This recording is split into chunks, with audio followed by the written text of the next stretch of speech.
Fala galera, boa de treino! Meu nome é Wesley Oliveira, você está no meu canal e no vídeo de hoje a gente vai falar sobre progressão de carga no treino de musculação. O que é melhor? Você aumentar repetições ou você aumentar a carga mobilizada, o peso que você coloca em cada exercício? O que é mais efetivo para aumento de força, para hipertrofia muscular, enfim, para os resultados no seu treino? Vamos discutir isso no vídeo de hoje com um artigo muito interessante que eu trouxe para vocês. Mas antes da gente começar nossa aula, já deixa uma curtida, deixa o seu like aqui no vídeo para ajudar no engajamento e também se inscreva no canal para você ficar por dentro de todos os nossos vídeos. Quarta-feira às 20 horas tem vídeo novo sempre aqui no canal. Então, vamos dividir a tela aqui. Vamos colocar o artigo.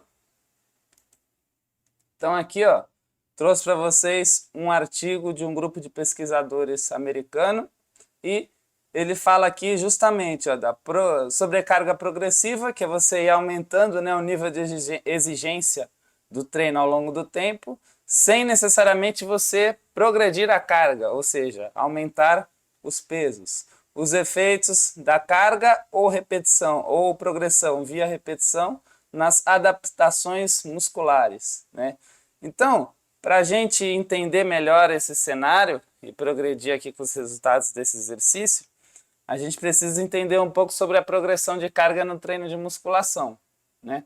Então, a gente tem no treino a carga externa, que é todas as variáveis, todos os componentes do treino que a gente pode alterar, né, para estar progredindo a carga do treino. Aí a gente está falando de repetições, de frequência de treino, de peso, tempo de descanso, enfim, de tudo que a gente pode ajustar, né, externamente no nosso treino para estar aumentando a carga. E a gente tem também a carga interna, que são nossas respostas fisiológicas frente ao treino, né? Daí a gente pode estar falando de percepção de esforço, de aumento de frequência cardíaca, acúmulo de lactato, como a gente já viu em outros vídeos. Todas as nossas respostas internas, fisiológicas, compreendem aí a carga interna do treinamento. Então aqui a gente está falando de alterações na carga externa e mais especificamente de talvez de dois dos principais componentes, principalmente aquilo que a gente mais altera, né, ao longo do treino, ao longo dos exercícios, que são as repetições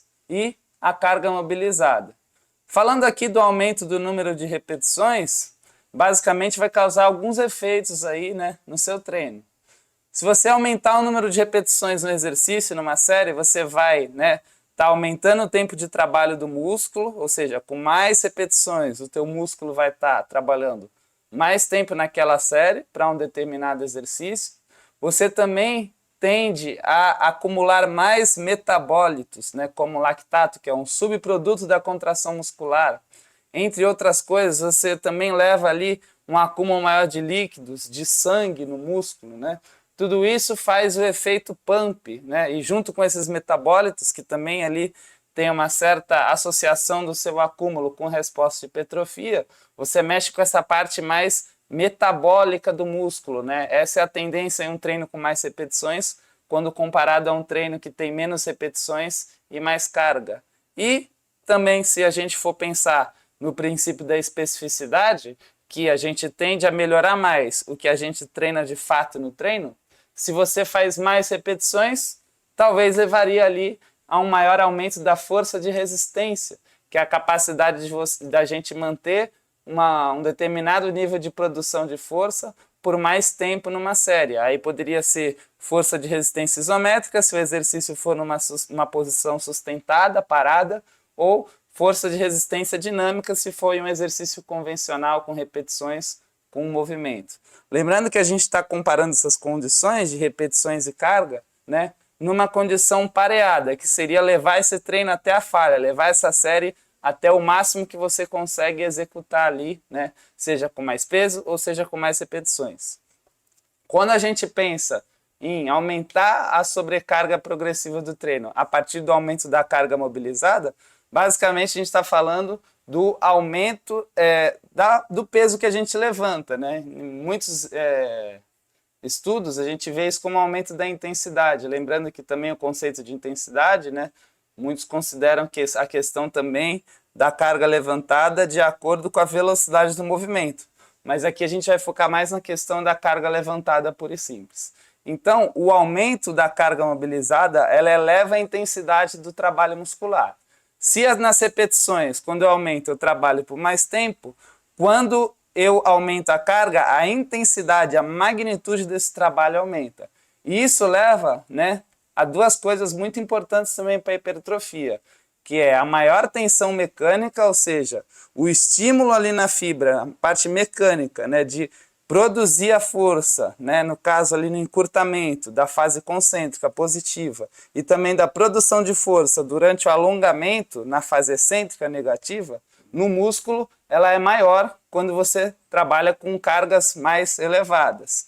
E também as cargas mais elevadas, elas levam a uma maior ativação, a um maior recrutamento de fibras musculares, a parte da atividade elétrica muscular.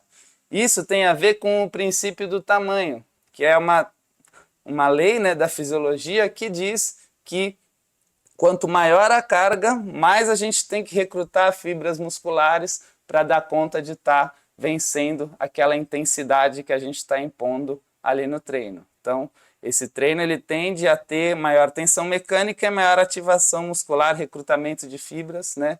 Quando a gente treina em condições ali de séries até a falha, quando comparado ao aumento das repetições. E também respeitando o princípio de treinamento da especificidade, que a gente já tinha citado anteriormente, se a gente está treinando com pesos maiores, isso potencialmente serviria também, né, para a gente aumentar a nossa força máxima, capacidade de mobilizar mais carga, porque tem mais a ver com o estilo de treino que a gente estaria fazendo nesse cenário de aumento de carga, então fica mais específico para esse desfecho do aumento da força máxima. Então, essas são as duas características principais dos dois estilos de progressão de carga no treinamento da musculação. Vamos ver agora mais alguns detalhes, né, desse estudo. Então, aqui a gente tem as pessoas que participaram desse estudo. Nessa figurinha a gente consegue ver todo o processo de recrutamento, né? Começou ali com 57 pessoas, depois foi filtrando aqui com os critérios de inclusão, exclusão, daí fizeram aqui a divisão das pessoas nos grupos, né? Então, um grupo de treinamento, né, fez o treino progredindo a carga dentro de uma mesma zona de repetições. Um grupo de treinamento manteve a mesma carga desde a primeira sessão, porém foi progredindo o número de repetições máximas que eles faziam com aquela carga. E essas pessoas foram homens e mulheres saudáveis, ali adultos jovens, na casa de 18 a 35 anos. Todos tinham uma experiência média de treinamento com 4 anos na musculação, o que já é um tempo relevante, né? Eram pessoas treinadas. E pelo menos eles faziam um treino de perna por semana, né? Considerando aí o último ano antes desse estudo de treino. Como isso aqui foi feito com exercícios de perna, né, não bastava estar treinando, eles também tinham que ter costume de fazer exercícios de perna. Então, os autores desse estudo tiveram aí um cuidado, né, para selecionar bem essa amostra. E todos eram pessoas aparentemente saudáveis, sem nenhum problema de saúde que pudesse interferir no estudo, e também não estava utilizando nenhum tipo de recurso ergogênico, nenhum tipo ali de recurso como esteroides anabolizantes ou suplementos alimentares, que pudesse estar contribuindo, interferindo nos ganhos de força e hipertrofia, que foram os principais componentes medidos para comparar o momento pré e pós-treino. Vamos dar uma olhada agora no protocolo de treino e nas avaliações que foram feitas. Então, aqui nas imagens, a gente tem quais foram os exercícios utilizados no treino ao longo do período de estudo. Então, a gente teve aqui, né, como eu falei, um treino de perna, foi agachamento livre, foi também a extensora, os gêmeos em pé na máquina e também os gêmeos sentado, né? Então, como eu falei, foram dois grupos, o que a gente vai chamar de GC, que é o grupo carga, que foi aumentando o peso dentro de uma janela de 8 a 12 repetições máximas, foi progredindo ao longo do período de estudo, e teve o grupo de repetições, que começou com essa carga de 8 a 12 repetições máximas, manteve ela até o fim, porém, né, sempre que eles conseguiam, eles iam fazendo mais repetições máximas, mas mantendo a mesma carga desde o início. E aí, para isso, teve um treino inicial. Primeira sessão de treino, teve um treino com 8 a 12 repetições máximas em todos os exercícios, né? Lembrando que eles avaliaram previamente essa carga máxima em cada exercício, né? Para chegar aí, né? Antes de começar o treino com essa avaliação, daí já tinha ali a estimativa, né? De 8 a 12 repetições máximas, de acordo com a carga levantada em cada exercício, para cada participante. Então, a prescrição individualizada. Esse treino ele durou 8 semanas e o treino de perna ele foi feito 2 vezes por semana. E aí um detalhe importante, né? Como já eram indivíduos treinados, eles montaram um treino padrão de superiores e os dois grupos, né, independente de ser progressão de carga ou progressão de repetições, seguiram esse treino de superior, também feito 2 vezes na semana, de forma padronizada, para ter um equilíbrio ali, né, do desenvolvimento de superiores e inferiores. E apesar desse desenvolvimento dos músculos da parte do superior não ser medido e não ser considerado, né, para esse estudo, isso replicou uma condição mais real, né, mais realista, considerado que na rotina deles, né, tanto os homens quanto as mulheres, participantes do estudo, eles treinavam tanto superiores como inferiores. E aí o treino ele foi padronizado aqui em algumas variáveis. Então, ambos os grupos fizeram 4 séries em cada exercício, tiveram também uma cadência padrão, ou seja, 1 segundo de movimento na fase concêntrica, na fase positiva, e 2 segundos no controle do movimento na excêntrica, na fase negativa. E o descanso ele foi padronizado também em 2 minutos entre as séries. Daí foram feitas algumas avaliações. Eu já falei para vocês as avaliações de força, né, para padronizar a carga em cada exercício, e também foram feitas avaliações de força para estar medindo essa diferença entre os momentos pré e pós essas 8 semanas de treino. Daí foi feita a força máxima no agachamento no Smith Machine, lembrando que eles treinaram agachamento livre com barra livre, que é uma pequena diferença, apesar do padrão de movimento ser o mesmo. Também avaliaram a força muscular com teste de salto e força de resistência com repetições na cadeira extensora. Também fizeram medidas de espessura muscular para ver se teve ou não teve ganho de massa em diversos pontos do quadríceps, né?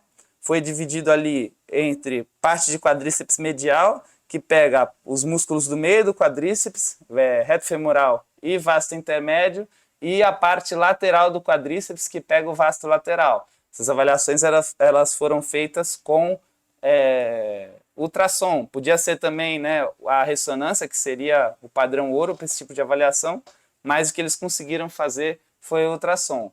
E também foi feito em diversos pontos da panturrilha, feito gastrocnêmio lateral e gastrocnêmio medial, que é o principal grupo muscular da panturrilha, e também viu o sóleo, que é o músculo que fica por baixo ali do gastrocnêmio, também da panturrilha. Além deles avaliarem pontos diferentes aí do quadríceps e também da panturrilha, eles avaliaram em porções diferentes do músculo, né? Tanto na parte média do músculo como na sua parte mais distal ou proximal. No caso aí do quadríceps, mais próximo do quadril, que é a parte proximal, e mais distal, próxima do joelho, e ali na panturrilha, né, foi feita uma avaliação mais global dela. Vamos ver agora aqui os gráficos com os principais resultados desse estudo. Aqui a gente tem os resultados do ganho de espessura muscular, né, as medidas de hipertrofia, mais propriamente dita. Aqui nos gráficos de cima, a gente tem os resultados do quadríceps. Essa parte aqui do RF seria a parte envolvendo mais ali a medial, que é o reto femoral e o vasto intermédio, mais no meio da coxa, e aqui a parte do VL mais o vasto lateral. Aqui a gente tem os resultados da panturrilha. Aqui a gente tem 30%, que é mais próximo do quadril, 50%, que é mais ali no meio da coxa, e 70%, que é mais próximo do joelho. E aqui a gente tem o ganho médio de espessura muscular, considerando as 3 partes aqui da parte medial e também as 3 partes do vasto lateral. Então, se a gente for analisar aqui, ó, a gente tem no vermelhinho os dados do grupo que treinou com progressão da carga mobilizada e aqui no azulzinho, aqui meio verde, os dados do grupo que treinou com a progressão nas repetições. Então aqui, ó, em todos os pontos avaliados do quadríceps, os ganhos foram bem semelhantes, as comparações entre os grupos bem semelhantes, às vezes a gente vê um pouquinho maior, às vezes a gente vê outro grupo um pouquinho maior, mas na comparação estatística, todos os dados muito semelhantes, ambos melhoraram, porém sem uma vantagem clara para nenhum dos grupos, exceto quando a gente vê na comparação aqui, ó, dessa parte dos 50%, bem o ponto médio ali da parte medial, reto femoral e vasto intermédio, que teve aqui uma ligeira vantagem para o grupo que treinou com mais repetições, mas também foi uma vantagem ligeira, foi a única percebida. E também na parte de panturrilha, mesmo no gastrocnêmio lateral, medial ou no sóleo, os dois grupos tiveram melhora, tiveram hipertrofia nesse período de 8 semanas, porém na comparação aqui, tudo muito semelhante, mesmo essas pequenas vantagens aqui que de vez em quando a gente vê, não denotou ali na parte estatística, né, uma vantagem significativa a ponto de falar que um grupo foi superior ao outro, exceto a condição ali que eu falei, da parte medial da coxa na sua espessura de 50%, ali na parte média, com uma vantagem ligeira para o grupo que progrediu repetições. E a gente vai ver basicamente esse padrão de grupos muito semelhantes, sem uma vantagem clara entre os dois, para praticamente a maioria dos dados, exceto aqui no agachamento, né? Então, apesar da diferença ser pequena visualmente quando a gente olha no gráfico, na descrição dos autores, lá no texto do artigo, que inclusive está completo aqui na descrição desse vídeo, né? Vocês podem acessar a versão completa de todos os artigos que eu compartilho aqui. Lá no texto, lá na análise estatística, apesar dessa diferença ser pequena visualmente, ela foi apontada como uma diferença significativa, uma leve vantagem aí para o grupo que treinou com mais carga, progressão de carga via carga mobilizada, intensidade do treino, teve um melhor resultado aí no teste de carga máxima no agachamento na Smith Machine, na barra guiada. Aqui a gente tem as avaliações de composição corporal, né, parte de gordura e massa muscular, e também eles fizeram ali um controle da dieta, né, não necessariamente falando o que eles tinham que comer, mas sim, né, registrando como era o comportamento alimentar deles no período pré e no período pós-treino para ver se teve alguma mudança quanto à ingestão total de calorias, de gordura, de carboidrato e de proteína, que a gente sabe que principalmente o consumo de proteínas ele pode afetar aí no ganho de massa muscular. Então, tanto para os dados de percentual de gordura como de massa muscular, não teve aí, né, uma vantagem entre os dois grupos. Ambos os grupos reduziram um pouco o percentual de gordura, ambos os grupos ganharam um pouco de massa muscular, porém sem diferença entre eles. Assim como o comportamento alimentar. O consumo dos macronutrientes e também das calorias, né, de forma total, ele foi muito semelhante entre os grupos no período pré e pós-treino, ou seja, mostra que o grupo não alterou os comportamentos alimentares, comparando os dois momentos da avaliação, o que poderia ter justificado aí eventuais diferenças nos resultados, principalmente quando a gente fala da parte de hipertrofia, da parte do ganho de massa muscular. Então, de forma geral, a gente viu que, pelo menos para esse período de 8 semanas, considerando adultos jovens com uma experiência relativamente aí relevante de treino, considerando que eram 4 anos, que a hipertrofia muscular ela aconteceu de forma muito semelhante. Ou seja, treinar com progressão de carga via repetições ou via aumento da carga mobilizada resultou em resultados praticamente iguais. Ambos melhoraram, mas sem diferenças marcantes aí nas variáveis comparadas para os dois grupos. Somente a gente viu ali que o grupo de repetições, né, nessa parte de hipertrofia, ele teve uma ligeira superioridade quando comparado ao grupo de progressão de carga mobilizada, quando a gente viu ali o ponto de avaliação de 50%, ou seja, no meio da coxa, para a parte medial do quadríceps, reto femoral e vasto intermédio. Os autores não souberam explicar muito bem, né, qual foi necessariamente o motivo dessa vantagem, sendo que ela era bem pequena, eles podem achar até que foi uma coisa casual, mas eles também levantaram a hipótese do número de repetições maior, ter gerado uma fadiga maior ali do vasto lateral, principalmente pensando ali no agachamento, que é um exercício que tende a hipertrofiar mais o vasto lateral do que o vasto medial, né, a parte média da coxa, não o vasto medial necessariamente, mas sim o reto femoral e o vasto intermédio, e que esse maior número de repetições feito, né, no grupo que progrediu a repetições pode ter cansado mais o vasto lateral e ter sido necessário uma maior atividade da parte média da coxa para estar suprindo essa demanda, e isso potencialmente explicaria essa diferença, lembrando que é uma explicação que os próprios autores tiveram dificuldade de responder no estudo, na discussão, e que eles até falam que seria interessante ter mais estudos nesse sentido para ver se esse resultado acontecia novamente ou se dava alguma outra coisa para explicar melhor esse potencial aí vantagem que a gente viu. Quando a gente fala aí dos ganhos de força, os resultados também foram muito semelhantes entre os grupos para a maioria das manifestações de força. A gente viu lá, o salto foi igual, resistência foi igual, teve uma vantagem pequena, mas foi significativa na força máxima, ali no teste do agachamento na Smith Machine. E essa diferença favoreceu o grupo que progrediu mais a carga, mantendo a mesma zona de repetições. Isso vai já, né, mais na linha que a gente esperava, considerando o princípio da especificidade, né? Você melhora mais aquilo que você treina. Então, se você treina com mais carga, você tende a ser, né, melhor nos testes de força máxima, né? Porém, a gente viu que essa diferença do princípio da especificidade, ela não deu muito ali na questão das repetições, que seria um teste de resistência. E aí, se a gente lembrar do princípio do tamanho que a gente comentou, que em cargas maiores você tende a ter um maior recrutamento de fibras e uma maior ativação muscular quando comparado a um treino em condições semelhantes, mas com cargas menores, essa própria ativação muscular maior no treino com carga máxima, né, considerando que os dois fizeram os mesmos exercícios e as mesmas avaliações, seria necessário para compensar essa vantagem aí, né, que seria do outro grupo de ter treinado com mais repetições, o que seria mais específico para o aumento da resistência.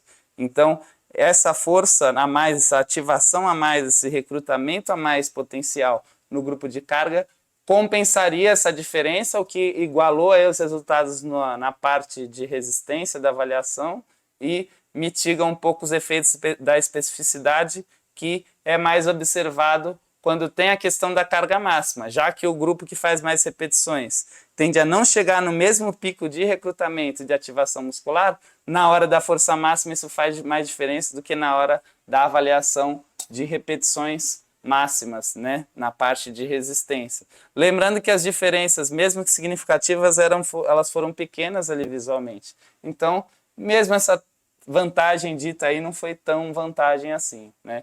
Então, de forma geral, a gente viu que se a gente treinar ali até a falha, tanto faz, né, ou quase isso, progredir via repetições ou via aumento de carga. Então, isso dá uma mensagem que o importante é a gente progredir no treino, né? Tanto por volume como por intensidade. O importante é a gente estar progredindo e a gente pode fazer períodos com mais progressão via aumento de carga, períodos com mais progressão via aumento de repetições, para a gente estar se beneficiando dos dois mundos, dos dois tipos de estímulos, o que é algo que eu preconizo e bato bastante na tecla na minha consultoria online com os meus alunos, Projeto 12, onde eu faço a montagem dos treinos de forma personalizada e ajustada para suas necessidades. Eu também trabalho muito isso. Horas progressão por carga, horas progressão por repetição. O importante também é a gente sempre estar progredindo dentro das nossas capacidades no nosso treino para ter melhores resultados. É isso aí, galera. Esse foi o vídeo de hoje. Mais uma vez eu peço para você deixar o seu like, se inscrever no canal e a gente se vê na próxima quarta com mais aulas, mais artigos, mais conhecimentos para vocês. Até lá!